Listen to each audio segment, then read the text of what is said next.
quiero, hermanos, que ignoréis que nuestros padres todos estuvieron bajo la nube y todos pasaron el mar, y todos en Moisés fueron bautizados en la nube y en el mar, y todos comieron el mismo alimento espiritual, y todos bebieron la misma bebida espiritual, porque bebían de la roca espiritual que los seguía, y la roca era Cristo. Pero de los más de ellos no se agradó Dios, por lo cual quedaron postrados en el desierto. Mas estas cosas sucedieron como ejemplos para nosotros, para que no codiciemos cosas malas como ellos codiciaron, ni seáis idólatras como algunos de ellos, según está escrito. Se sentó el pueblo a comer y a beber y se levantó a jugar. Ni forniquemos, como algunos de ellos fornicaron y cayeron en un día 23,000. Ni tentemos al Señor, como también algunos de ellos le tentaron y perecieron por las serpientes. Ni murmuréis, como algunos de ellos murmuraron y perecieron por el destructor. Y estas cosas les aconteció como ejemplo, y están escritas para amonestarnos a nosotros, a quienes han alcanzado los fines de los siglos. Así que el que piensa estar firme, mire que no caiga. No os ha sobrevenido ninguna tentación que no sea humana, pero fiel es Dios, que no os dejará ser tentados más de lo que podéis resistir, sino que dará juntamente con la tentación la salida para que podáis soportar. Señor, gracias. Gracias por tu palabra. Que hoy nuestros corazones puedan ser iluminados por tu Espíritu para ver cuán débiles y frágiles somos, cuán imposibilitados estamos para vivir esta vida en nuestras propias fuerzas. Cuán necesitados estamos de ti, que es el Dios fiel, para siempre poder encontrar la salida que provees en la tentación. Que hoy podamos ser animados al recordar que tú eres fiel a tus promesas, que eres fiel en cumplir lo que tu palabra enseña. Y ayúdanos a salir hoy con corazones humildes, dóciles, que no confía en sus propias fuerzas, sino que depende completamente de ti. Porque el que piense estar firme, que tenga cuidado de caer. Gracias por tu palabra en este día. En el nombre de Jesús. Amén. Y amén. Aquellos que les gusta tomar nota, el título de esta enseñanza es Cuidado, nadie está exento de caer. Cuidado, nadie está exento de caer. Me topé con el escrito que relata las palabras de un historiador naval.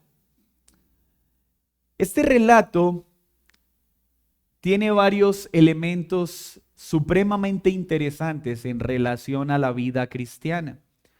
Este suceso ocurrió en el siglo XX y cuenta que un barco de carga con una tripulación muy experimentada navegaba por una zona tranquila en el océano. Observen los dos elementos. Una tripulación experimentada, no eran nuevos en este oficio, y el lugar donde se encontraban no era un lugar de riesgo, era aguas tranquilas en el mar. No habían tormentas, no habían vientos fuertes, no habían señales de peligro. Sin embargo, este barco se hundió. Cuando los investigadores analizaron el caso, descubrieron algo bastante inquietante. El barco no se hundió por una tormenta, sino por una pequeña compuerta de la tripulación que en un descuido se dejó sin ser asegurada correctamente. Era una compuerta muy pequeña, casi insignificante, ubicada en un área que todos consideraban un área segura. La tripulación confiaba en sus rutinas y no verificaron ese pequeño detalle. Por esa pequeña apertura, el agua comenzó a entrar lentamente hasta que el barco fue tragado por el mar. El informe final decía lo siguiente: la tragedia no ocurrió por un gran golpe externo, sino por una pequeña negligencia interna. Hermanos, así es el corazón humano. No suele naufragar por un ataque repentino, sino por pequeñas puertas abiertas que dejamos sin vigilar. Una actitud inadecuada, una conversación que no deberíamos tener, una decisión no guiada por la Escritura, una confianza excesiva en mí mismo y en mi experiencia. Pablo sabía esto cuando habló a los corintios. Él observaba que habían empezado a confiar en exceso en esa provisión excepcional que Dios había dado a esta iglesia para ese momento. Dones, milagros, una manifestación excepcional y abundante del poder del Espíritu de Dios en la iglesia. Pero ¿qué sucedió?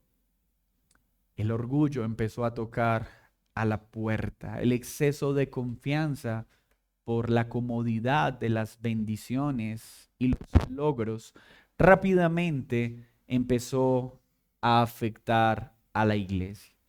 En esa misma situación entonces Pablo prevé el mal mayor y envía esta instrucción, llamando a la iglesia a que no olvide la historia, pero a que sobre todo no olvide que caer es algo que aún el que piensa estar bien puede experimentar en el momento que menos se imagina. El peligro, querida iglesia, no está solo en el mundo exterior. Las caídas suelen más bien venir por la negligencia interna. Eso es lo que pasa en nuestra vida espiritual. Nuestras caídas no suelen pasar por aquello que es amenazante, hostil, que claramente es peligroso, sino en aquellas áreas donde pensamos que somos fuertes y que estamos muy bien. Pues es en esas áreas donde somos enceguecidos por nuestra propia confianza y bajamos la guardia. Es en esas áreas donde olvidamos nuestra extrema fragilidad. Y es en esas áreas que comenzamos a creer que no necesitamos vigilancia.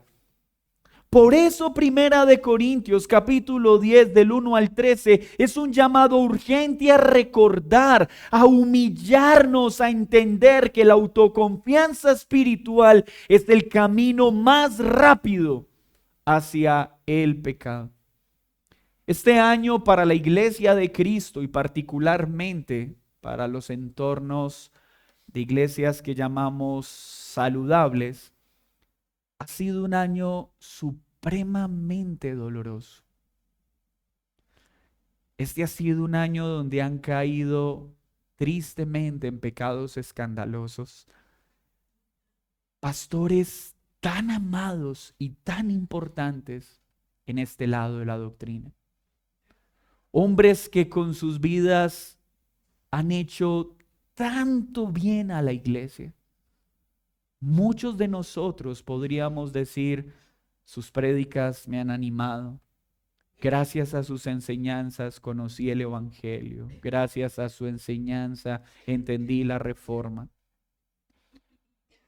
Hombres que si nos preguntasen, ¿qué pastores crees de todo este movimiento que el Señor ha provisto para edificar a su pueblo, están en peligro de caída? Tal vez nunca se hubiesen venido a nuestra mente. Esta semana tuvimos otro soldado, otro pastor, sorprendido en adulterio. ¿Y cuánto duele a la iglesia eso? Porque se había convertido en una voz de suprema autoridad para este momento en la iglesia. Y la reacción de todos nosotros es, no, no, no, no, no, no puede ser. Estás equivocado. ¿Cómo? ¿Cómo?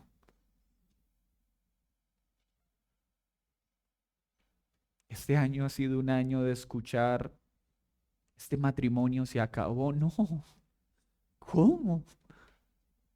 Si llevaban 30, si llevaban 40. Y estas noticias deben entristecer, no deben ser tomadas con ligereza. Nunca deberíamos alegrarnos por la caída de ningún pastor, aún sin importar el entorno religioso en el que milita. Porque nosotros podemos conocer las diferencias doctrinales que nos distancian, pero para el mundo cayó un pastor. Para el mundo, Cristo ha sido burlado. Este año ha sido un año duro, pero ¿no será que a veces nosotros pensamos que a nosotros no nos va a pasar? ¿No será que estamos caminando tan confiados por tener un matrimonio de 40 años?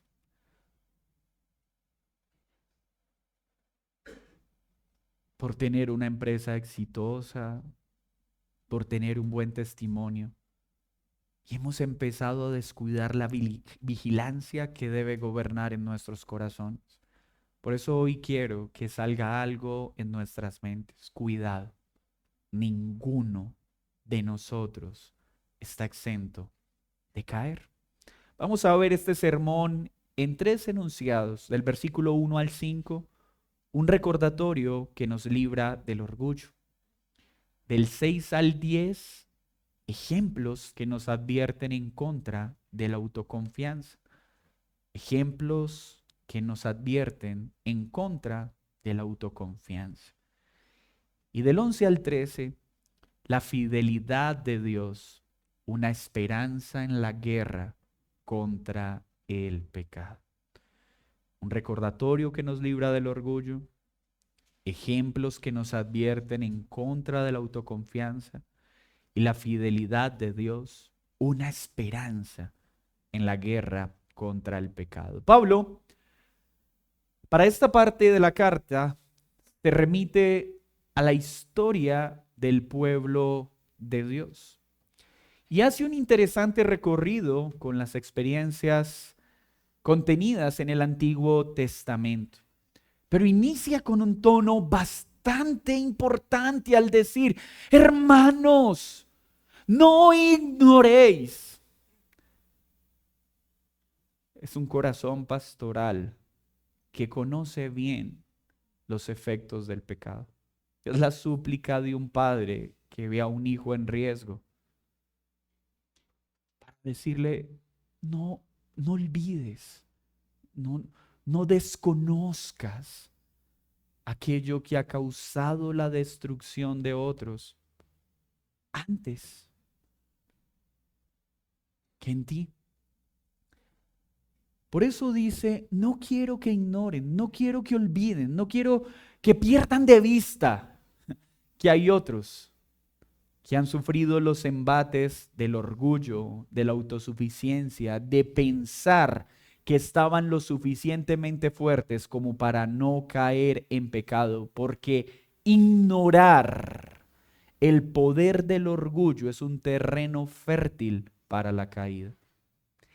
Ignorar que a la caída la precede el orgullo es el mejor terreno para terminar envueltos en pecados escandalosos. Cuando una persona dice, pastor, mi problema no es la pornografía.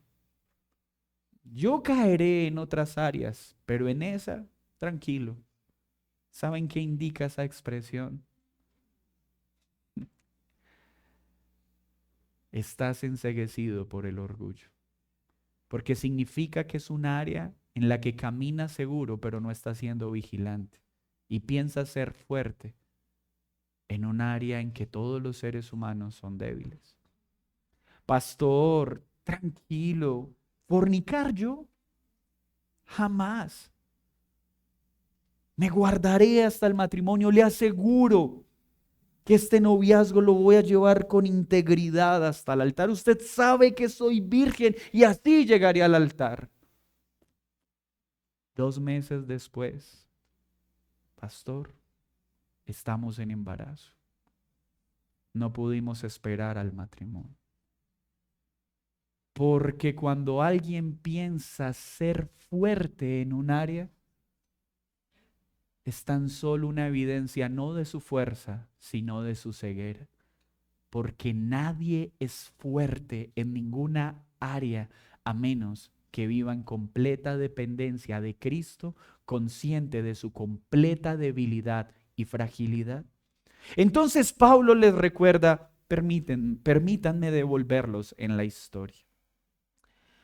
No ignoren a aquellos que caminaron bajo la nube, citando Éxodo 13, versículo 21.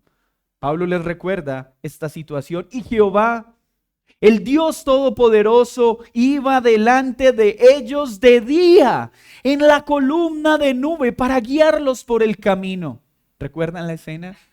Una nube de manera sobrenatural guardando al pueblo del doloroso y cruel calor del desierto. Y en la noche una columna de fuego para alumbrarlos y protegerlos del inclemente frío nocturno, para que el pueblo pudiera caminar de día y de noche. Dios nunca se apartó delante del pueblo con la columna, con la nube de día y de noche por amor. ¿Recuerdan ese pueblo que vio el poder de Dios de manera sobrenatural? Que vio una provisión de una protección excepcional. Pero recuerdan que este mismo pueblo también atravesó el mar. Recuerdan que este mismo pueblo vio cuando Dios usó a Moisés para extender su mano sobre el mar. E hizo Jehová que el mar se retirase con un recio viento oriental para que su pueblo pudiese pasar. Las aguas divididas, lo sobrenatural hecho visible, lo imposible hecho posible. Y entonces los hijos de Israel entraron por medio del mar, en seco, teniendo las aguas como un muro a la derecha y como un muro a la izquierda. Ellos vieron su poder, caminaron bajo su poder, experimentaron la gloria sobrenatural de Dios, fueron bautizados con Moisés, es decir, sumergidos juntamente con él. Porque así salvó Jehová aquel día a Israel de la mano de los egipcios. Y por si existiese alguna duda en estos corazones débiles, cuando el pueblo pasó y el ejército egipcio los perseguía, el mar se cerró y los enemigos del pueblo murieron. Vieron su provisión excepcional, su protección excepcional, como Dios cuida a su pueblo de la muerte de los enemigos. Pero también les dio alimento espiritual, como lo narra Éxodo 16. Partió luego de Elín toda la congregación de los hijos de Israel y vinieron al desierto de Sin, que está entre Elín y Sinaí. A los 15 días del segundo mes, después que salieron de la tierra de Egipto, que atravesaron el mar, que vieron la gloria de Dios. ¿Y saben qué hizo esta congregación? Dice el versículo 2 de Éxodo 16. Y toda la congregación, no dice y algunos. Dice, y toda la congregación de los hijos de Israel murmuraron contra Moisés y Aarón en el desierto. Y les decían los hijos de Israel, ojalá hubiéramos muerto por mano de Jehová en la tierra de Egipto, cuando nos sentábamos a las ollas de carne, cuando comíamos pan hasta saciarnos. Pues nos habéis sacado a este desierto para matar de hambre a toda esta multitud.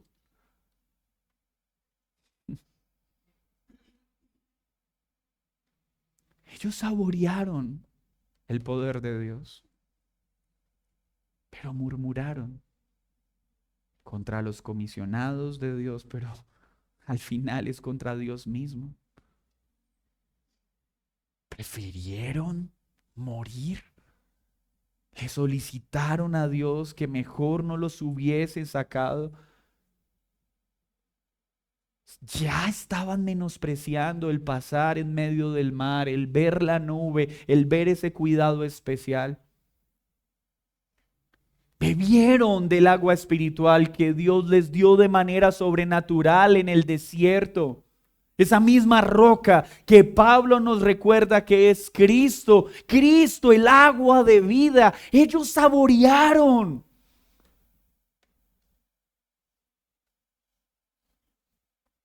Pero ¿qué sucedió? Dice Pablo a los Corintios. Pero de los más de ellos no se agradó Dios. Hermanos, qué impresionante esto. Porque a nuestros ojos, si estuviésemos tal vez viendo el escenario, diríamos, qué grande es el amor de Dios por las bendiciones que están recibiendo con este pueblo, ¿cierto? Y si estuviésemos en la distancia viendo lo que Dios hacía con Israel sin poder escuchar lo que decía el pueblo, ¿quién no se maravillaría por lo que Dios estaba haciendo con ellos? Pero mientras Dios mostraba tal amor, ellos mostraban su enorme desprecio al Dios vivo y verdadero. Y Dios no se agradaba de ellos. Así que muchas veces las personas pueden estar bajo la gran bendición de Dios, aún mientras sus corazones están desagradando completamente a Dios. Por eso, cuidado de pensar que tú estás bien con Dios por el hecho de que te está yendo bien en tu vida. Porque hay momentos en que la gracia de Dios general, su bondad, te beneficia, pero no necesariamente porque esté agradado de ti. Más bien porque Él está mostrando la grandeza de su amor para luego dejar en evidencia la grandeza de tu necedad. Miren lo que sucedió. Entonces Dios no estaba agradado de ellos, por lo cual en el momento que Dios había determinado, ¿qué pasó con ellos? Quedaron postrados en el desierto, lo está leyendo en Corintios. Ese postrados, hermano, no alcanza a traer a nuestra mente lo que significa. ¿Saben qué quiere decir este término? Esto es una imagen teológica que nos quiere describir cuerpos esparcidos como derrotados en una batalla. Ese es el concepto que está utilizando Pablo allí. O sea, se desagradó Dios de tal forma de ellos por el menosprecio que habían dado a su cuidado, a su amor, a su compañía y a sus bendiciones, que quedaron completamente destrozados por sus enemigos. Ok, no me necesitan.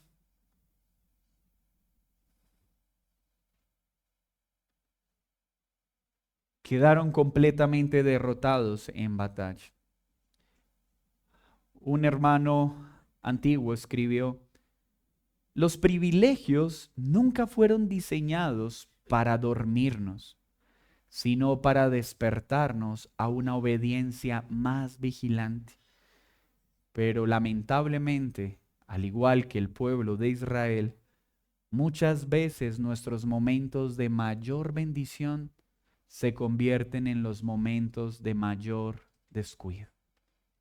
Los momentos de mayor prosperidad se vuelven en los momentos en que con mayor facilidad terminamos alejándonos de Dios. ¿Qué quiere entonces Pablo al traer a nuestra mente estos sucesos? Él intencionalmente le está diciendo a su audiencia cuán frágiles somos.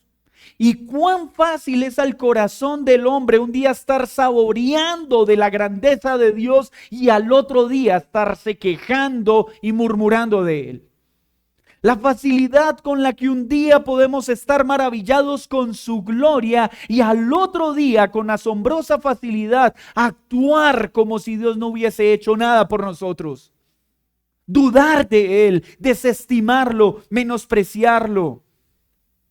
Así de asombroso es el corazón del ser humano. Así de fácil podemos olvidarnos que nuestro éxito profesional, que la prosperidad económica, que la salud que tenemos no es por nosotros, es por la gracia de Dios. Y esos privilegios, lamentablemente, en lugar de usarlos para darle gloria a Dios, nos llenan de orgullo.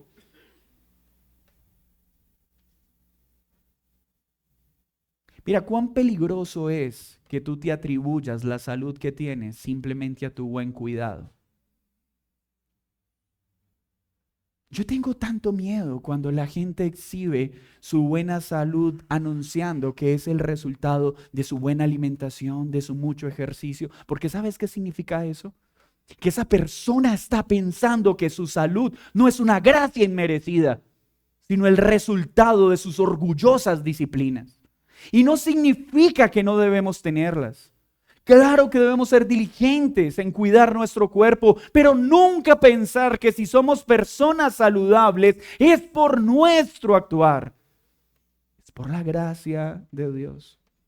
¿Cuánto terror siento cuando los padres hablan de sus hijos, asumiendo que el avance de sus hijos es gracias a su impecable disciplina y excelente pastoreo? Porque rápidamente terminarán dándose cuenta que si sus hijos estaban siendo restringidos en la práctica del pecado era por una gracia divina, no por una gloria personal. Esto es lo que está haciendo Pablo. Miren, las bendiciones que tenemos en nuestra vida son gracia, pero cuidado, porque podemos olvidarnos tan rápidamente de esto que podemos terminar repitiendo la historia de Israel. Ahora mire lo que hace en el versículo 6 en adelante. Pablo nos dice entonces, no olviden esto, pero permítanme recordarles para qué sucedieron estas cosas. Son ejemplos, figuras para advertirnos a nosotros hoy. O sea, cuando estas cosas pasaron, Dios ya había determinado que estas nos servirían como ejemplo a todos nosotros para advertirnos de cuán frágiles y cuán fácilmente podemos caer en pecado. Y mucho más, cuán peligroso es para nosotros los momentos de éxito y bienestar. Porque la confianza en nosotros mismos es una puerta a la caída. Entonces empieza a describir en detalle las cosas que gobernaron en el corazón de estos hermanos de antaño. Primero, codicia. Dice, cuídense de la codicia. No codicien como los de antaño codiciaron. Números 11:4 dice, y la gente extranjera que se mezcló con ellos tuvo un vivo deseo. Y los hijos de Israel también volvieron a llorar y dijeron, ¿quién nos diera a comer carne? Nos acordamos del pescado que comíamos en Egipto de balde, de los pepinos, de los melones, los puerros, las cebollas y los ajos. Y ahora nuestra alma se seca, pues nada, sino este maná que ven nuestros ojos. Ush.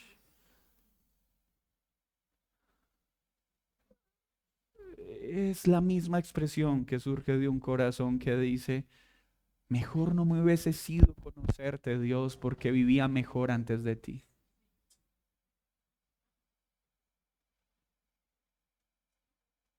Eso es codicia.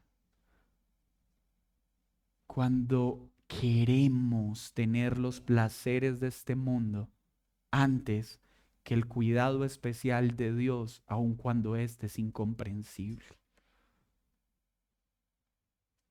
La incapacidad de ser agradecidos con lo que Dios ha determinado, aunque sea distante a lo que nosotros deseamos. Esa es la codicia. La codicia es ser desagradecido con lo que Dios nos está dando y preferir tener lo que deseamos, aunque eso implique perder a Dios. Eso es codicia. ¿Y qué está diciendo Pablo? Cuidado, porque el problema con la codicia es asunto de todos. Pero luego cita la idolatría.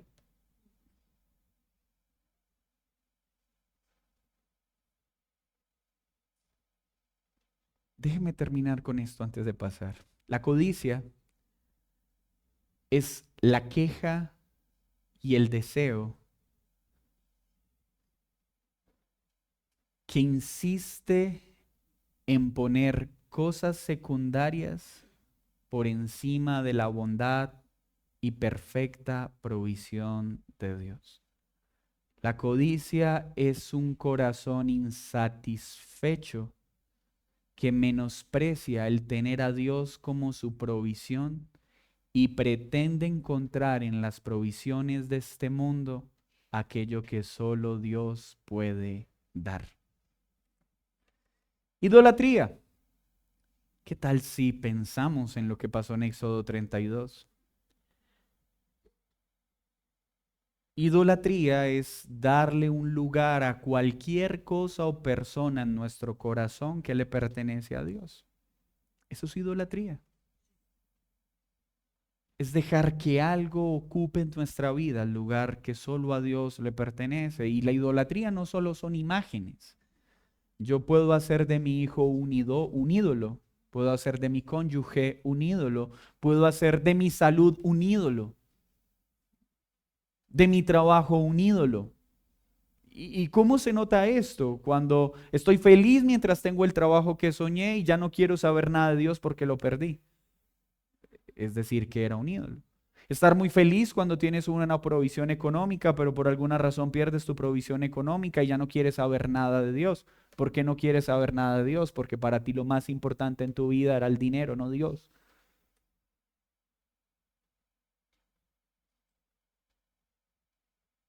A veces hacemos de la enfermedad un ídolo. ¿Cómo?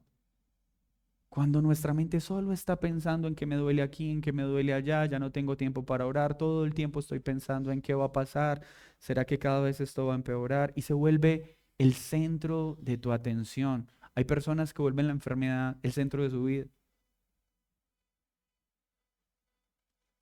Porque mi mente, mis fuerzas y mi energía giran en torno a eso que estoy llamando un ídolo.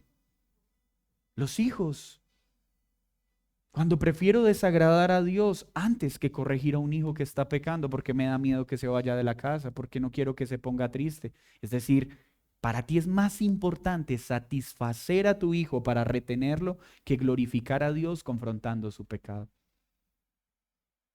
Idolatrar a un cónyuge.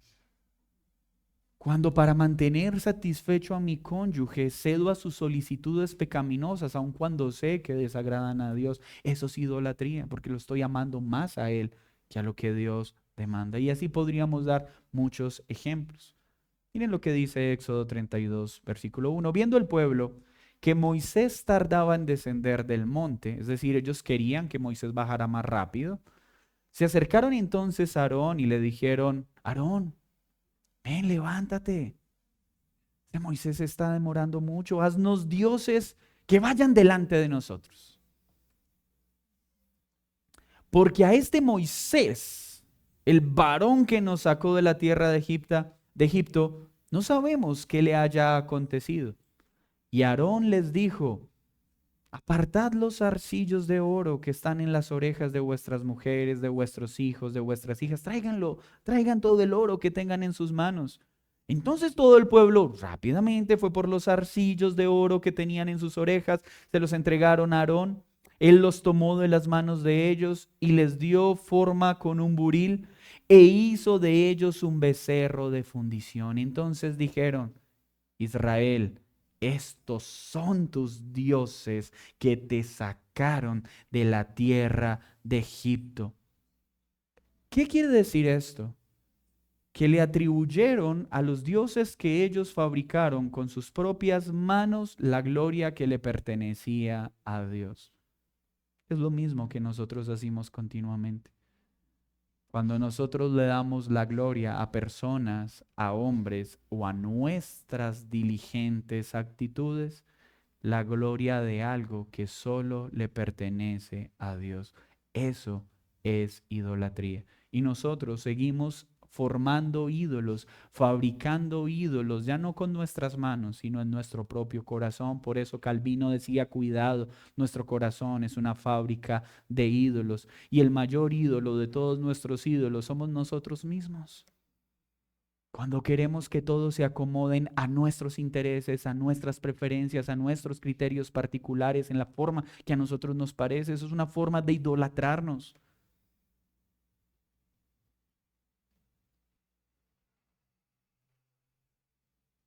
Por eso él dice, se levantó el pueblo a jugar, parecía un juego, algo divertido, traigan el oro, sentémonos.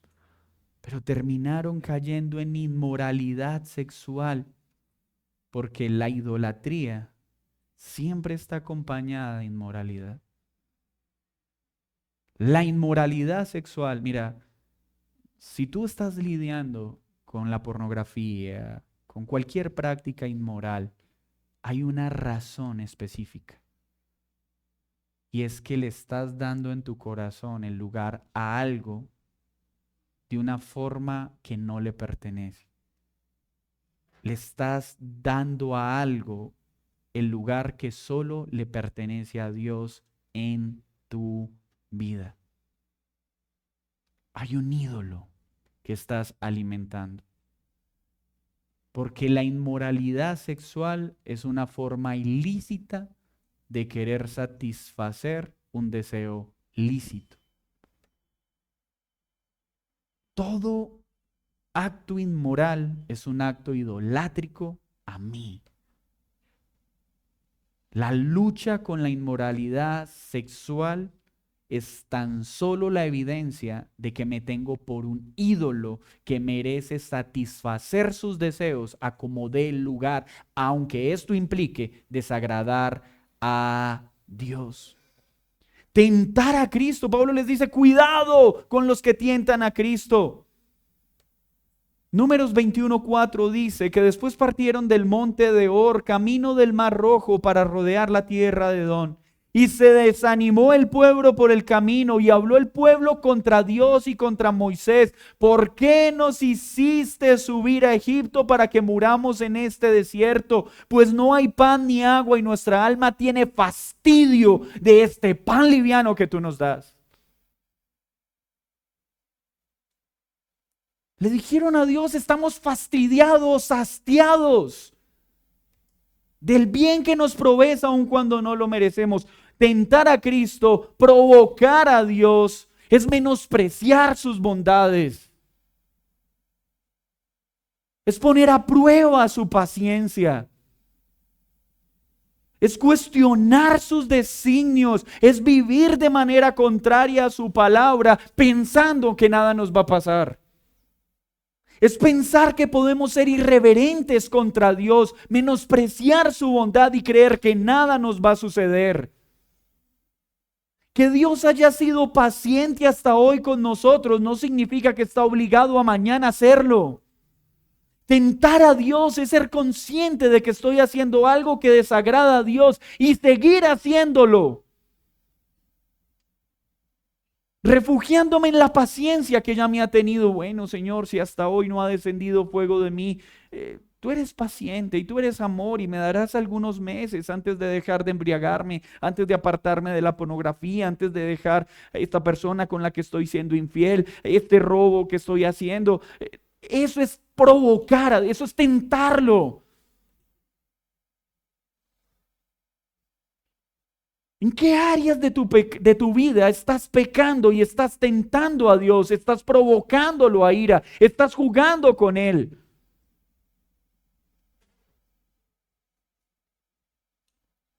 Jóvenes, no se engañen. No se engañen al pensar que han pecado y no les ha pasado nada y por lo tanto pueden seguir pecando y nada va a suceder. Si hoy Dios te mostró paciencia, ¿qué te hace pensar que mañana más bien no mostrará su ira? Si Dios hoy te está diciendo: arrepiéntete, quiero mostrarte tu misericordia, mi misericordia, si no te arrepientes, ¿por qué piensas que mañana entonces no mostrará su fuego consumidor? No tentemos a Dios. Pero ¿qué más hicieron ellos? Pablo también lo cita y miren todo el contexto de lo que hablamos. Cuídense de la murmuración.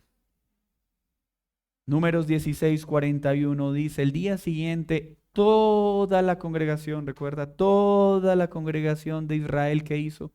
Murmuró.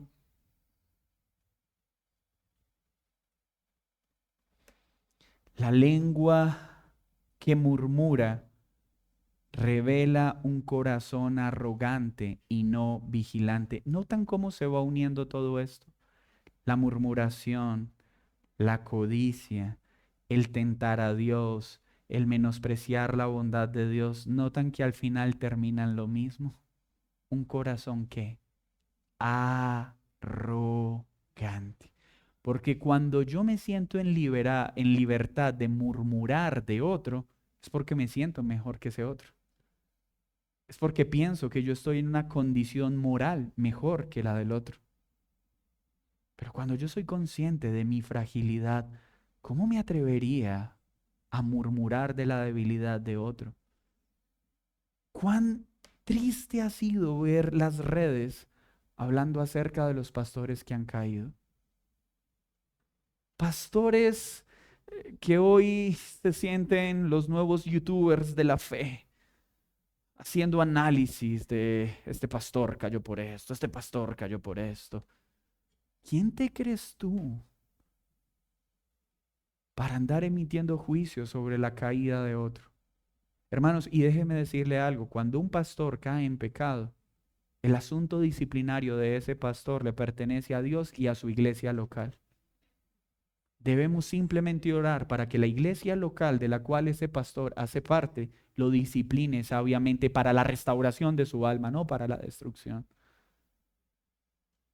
¿Quiénes somos nosotros para andar desacreditando a los pastores, a los hermanos que han caído?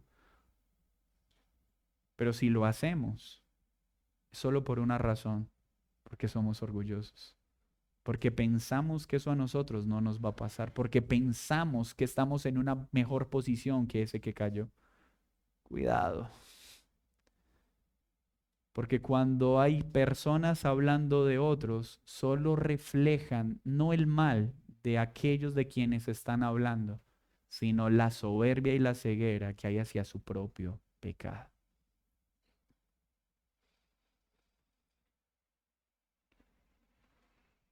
La autoconfianza espiritual que se manifiesta a través de la idolatría, de la codicia, de la murmuración, es enemiga de la santidad. La mayoría de las caídas ocurren en esas áreas que pensamos que somos fuertes, en esas áreas en las que creemos, esto a nosotros no nos va a pasar. ¿Yo en adulterio? ¿Yo? ¿Yo robando? Si ni las tajadas de mi hermano me he atrevido a tocar. Sí, tú puedes terminar en un escándalo si no entiendes la fragilidad del pecado. El cristiano que se cree fuerte ya dio el primer paso hacia una estrepitosa caída. El cristiano que se cree fuerte ya dio su primer paso hacia una estrepitosa caída. Entonces, ¿qué nos dice Pablo? Por favor, anden vigilantes, no bajen la guardia, afírmense en la fidelidad de Dios, que es nuestra única esperanza. Y cuando entendemos que somos débiles pecadores, que un día podemos estar saboreando las glorias de Dios y al otro despreciándolas como lo hizo Israel, un día podemos estar diciendo, Hosana, hijo de David, y al otro día gritando, crucifíquenlo. Un día puedo estar caminando con él diciendo que lo amo y al otro venderlo por 30 monedas. Un día puedo gritar, Señor, estoy dispuesto a morir por ti, y al otro día negarlo 3 veces. Eso somos nosotros si no somos vigilantes de nuestra fragilidad y dependientes de la fidelidad de Dios. Pues la fidelidad de Dios es la única ancla segura que tenemos para permanecer firmes. Cuando soy consciente de mi debilidad y de mi fragilidad, puedo estar seguro que ninguna tentación que me sobreviene es ajena al género humano, pero que cuando venga la caída, mientras venga la tentación, mientras soy consciente de mi fragilidad, seré pronto para correr a Dios, que es mi fortaleza. Porque soy consciente que de todas tentaciones Él me provee la salida. Pero cuando soy idólatra, murmurador, codicioso, cuando viene la tentación, en lugar de ir a Cristo, trataré de luchar solo. Mira, creyente, déjame decirte algo. Si tú eres de esas personas que sigue tratando con su pecado solo y en secreto, eso no se llama timidez, se llama arrogancia. Se llama exceso de confianza en ti mismo. Es creer que puedes luchar solo con tu pecado y que no necesitas la ayuda de otro. Tratar de luchar solo con el pecado es soberbia, es arrogancia, no timidez. Y es una puerta enorme para que nuestras vidas se hundan.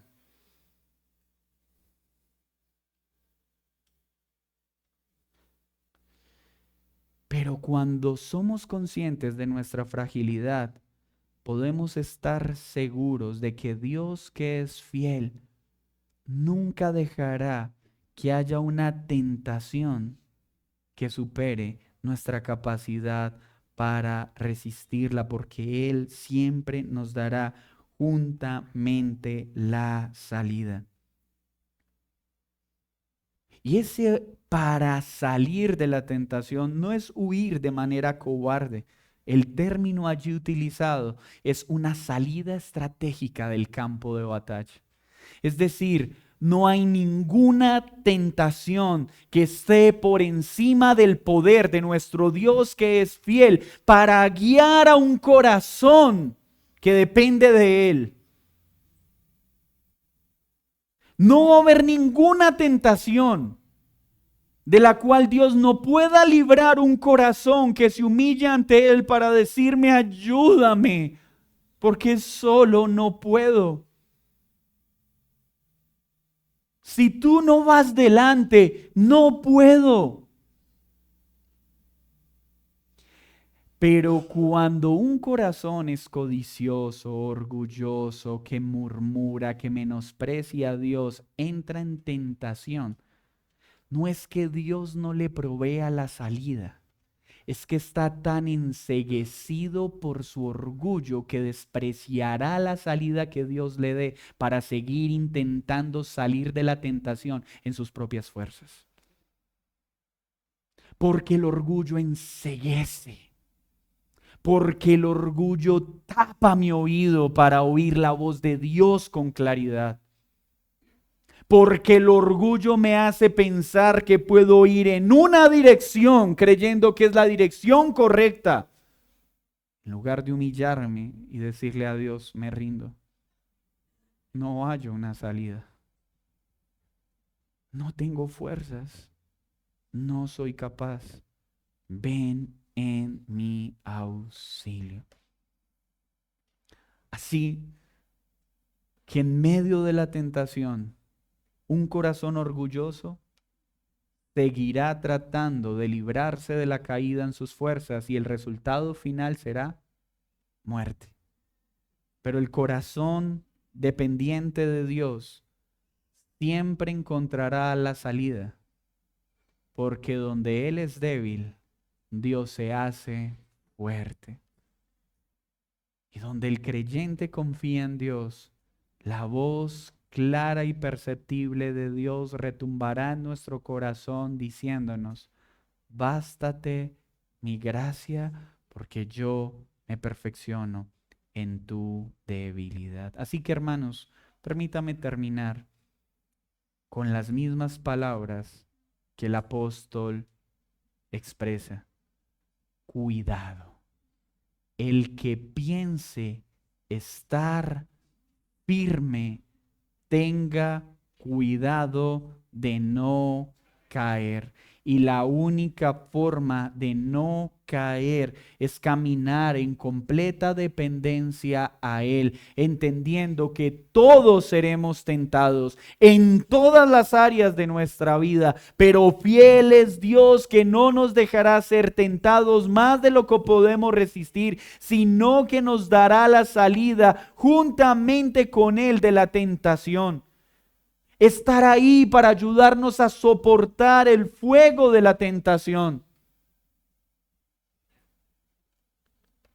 Permítame terminar entonces afirmando lo siguiente.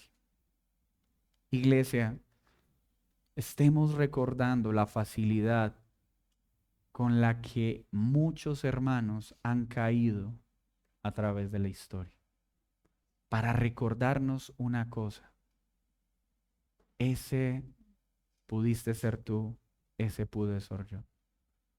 Cuando leemos a Judas, deberíamos leerlo pensando en que ese pude ser yo, pero ese puedo ser hoy.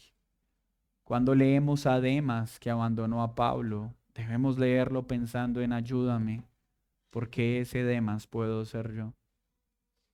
Cuando leemos a David enredándose en adulterio, debemos decir, oh Señor, gracias por recordarme a través de David que ese puedo ser yo y que soy frágil y débil. Cuando leas a Salomón, mira la facilidad con la que aún el hombre más sabio que ha pisado esta tierra cayó por confiar en sí mismo y no poner su plena dependencia en Cristo. Eso está ahí para recordarnos que ninguno de nosotros es fuerte. Es para recordarnos que todos somos débiles y sin Cristo nada podemos hacer. Por favor, si te sientes firme en un área de tu vida, haz un alto y di, Señor, perdóname por olvidar que no hay una sola área de mi vida que esté segura si tú no vas delante de ella. No volvamos a dar lugar a la murmuración, no volvamos a dar lugar a la codicia, no demos lugar a ningún ídolo. Es solo en Cristo donde está nuestra salvación. Pero nuestra esperanza nunca debe estar en la capacidad para enfrentar la tentación, sino en nuestro Dios que es fiel para proveer la salida de todo aquel que confía en Él. Ánimo, si estás siendo tentado y sientes que esa tentación parece estar doblegándote, hoy quiero recordarte que vengas a Cristo porque Él es fiel para sostenerte en medio de la prueba. No hay pecado del cual no pueda ser librado si vienes en humildad a Cristo. Hermanos creyentes, el pecado no es un accidente, uno no va caminando y se cae en el adulterio.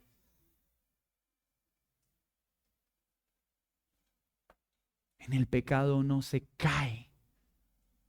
El pecado, como lo dice Santiago, primero se contempla, luego se prueba, luego esclaviza y por último trae la muerte. No hay pecados pequeños.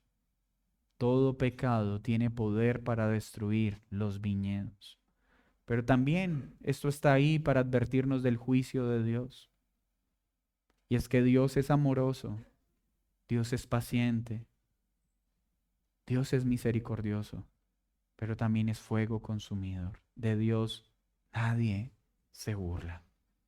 Y acá queda claramente en evidencia un recordatorio a nuestra fragilidad, el peligro de nuestro orgullo, la fidelidad de Dios, pero también su ira para destruir a todo aquel que lo menosprecia.